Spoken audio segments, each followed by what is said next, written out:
Bu dəfəki söhbətimiz hamının akula kimi tanıdığı dairəvi mişardan olacaq. 140 mm-lik diski olan, üzərində də bateriyası və kömürsüz mühərriki ilə nə qədər balaca görsənməyinə baxmayaraq bir çox işlərin öhdəsindən gəlir. Birinci növbədə elə balaca olmağı onun kompaktlığının və daha yüngül olmasının göstəricisidir.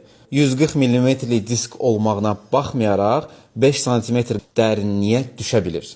Ən əsas məsələ bu alətin praktikliyidir. Vurdun qoltuğa, getdin material almaq istəyirsən. Tez bir zamanda bu alətlə taxtana lazım olan parçalara bölüb maşının bagajına yığırsan, gətirib gəlirsən. 6300 fırlama momenti kiçik ölçü olmağına baxmayaraq 45 dərəcəyə qədər dönmə bucağını əldə etmək mümkündür.